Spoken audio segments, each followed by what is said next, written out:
आज दोपहर लगभग 1:30 बजे ग्राम बोरखेड़ी तहसील मनासा के दर्जन किसान तहसील टप्पा कुकड़ेश्वर कार्यालय पहुंचे और तहसीलदार नवीन सालोत्रा को सोयाबीन फसलों में हो रही भारी नुकसान को लेकर ज्ञापन सौंपा। किसानों ने बताया है कि खेतों में सोयाबीन की फसल पीला रोग से ग्रस्त हो चुकी है। पत्तियां लगातार झड़ रही है, पौधों की वृद्धि रुक गई है और जड़ें भी नष्ट हो रही है। लगभग 60 से 70% फसल प्रभावित हो चुकी है, जिससे फलन पूरी तरह रुक गया है। किसान लगातार पानी की आवश्यकता महसूस कर रहे हैं, लेकिन रोग के चलते फसल नष्ट होती जा रही है। इस स्थिति को देखते हुए किसान ने कहा है उनके सामने रोजगार और रोजी रोटी का गंभीर संकट खड़ा हो गया है।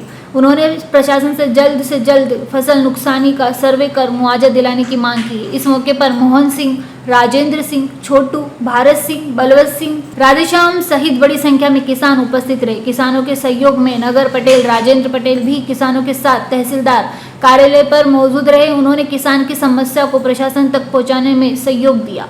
किसानों ने उम्मीद जताई है कि प्रशासन उनकी पीड़ा को समझकर त्वरित कार्रवाई करेंगे, जिससे उन्हें आर्थिक राहत मिल सके। भारत का ब्लॉक बापजी एएससी ब्लॉक, मजबूती एएससी स्टील जैसी, न रेती न सीमेंट न तराई की है झंझट। भारत का नंबर 1 ब्लॉक आईएसआई व आईएसओ मार्क से प्रमाणित भी है। एमपी राजस्थान का सबसे अत्याधुनिक प्लांट। अगर आप भी चाहते हैं बापजी एएससी ब्लॉक मंगवाना तो आज ही संपर्क करें। झंझरवाड़ा industrial area, Neemuch, Madhya Pradesh. Contact number screen पर मेंशन है, जल्दी संपर्क करें। दिनांक 26 अगस्त 2025 को ग्राम बोरखेड़ी के किसान भाइयों के द्वारा सोयाबीन फसल में पीला रोग होने के कारण जो समस्या आई है, उसको लेकर समस्त किसान भाइयों के द्वारा यहाँ पर ज्ञापन आज मुझे दिया गया है। और साथ ही कुछ सैंपल के जो पौधे हैं जो रोग ग्रस्त है तो वो यहाँ पे लाए गए हैं। इसके संबंध में विधिवत जो नियमानुसार है वो कार्रवाई की जाएगी। हमारे ग्राम बोरखेड़ी में जो मुख्य फसल लगभग संपूर्ण रकबे में सोयाबीन फसल ही है। अभी पिछले 4-5 दिनों से लगातार हमारे गांव के कृषक साथी चौपाल पर आकर बात कर रहे थे कि मेरी सोयाबीन ख़राब हो गई, मेरी सोयाबीन में पीला रोग आ गया।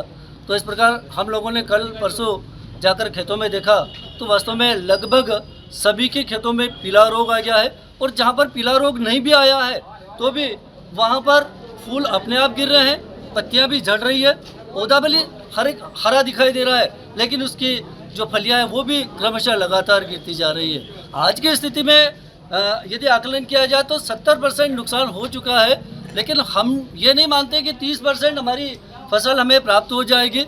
100% 100% नुकसान होना तय है। इसलिए हमारा तहसीलदार महोदय के माध्यम से शासन से आग्रह रहेगा कि जो किसानों के हित में, किसान चूँकि खेती पर निर्भर है और किसान अन्नदाता है, इसलिए उसके फसल का सर्वे करवाया जाए और समय पर उचित मुआवजा दिया जाए। मुआवजा भी तत्काल दिया जाए, क्योंकि अगली फसल जो रबी की फसल होगी वो खरीफ की फसल के ऊपर ही डिपेंड है। और यदि खरीफ की फसल उसके पास तैयार नहीं मिलेगी, उसका पैसा नहीं मिलेगा, तो निश्चित है कि रबी की फसल का उत्पादन और रबी की फसल का बोना भी प्रभावित होगा। मुझे यही कहना है। मैं आप सभी मीडिया बंधुओं का और यहाँ ग्राम के जितने भी कृषक बंधु यहाँ पर आए हैं अपना दुखड़ा लेकर, सभी की ओर से आपका धन्यवाद करता हूँ। क्या नाम आप? मेरा नाम दीप सिंह शक्तावत है। मैं रिटायर्ड प्रभारी प्राचार्य के पद से रिटायर्ड हुआ हूँ, उमावी महागढ़ से रिटायर्ड हुआ हूँ। अब चूँकि मैं भी एक काश्तकार हूँ तो मुझे भी मेरी खेती की ओर ज़्यादा चिंता रहती है, खेती की ओर ध्यान देना पड़ता है। इसलिए मैं भी सभी मेरे किसान बंधुओं के साथ आया हूँ। मेरी मांग सरकार तक पहुँचाएँ आप, इसके लिए आपको बहुत बहुत धन्यवाद। कुकड़ेश्वर से दशरथ नागदा की रिपोर्ट।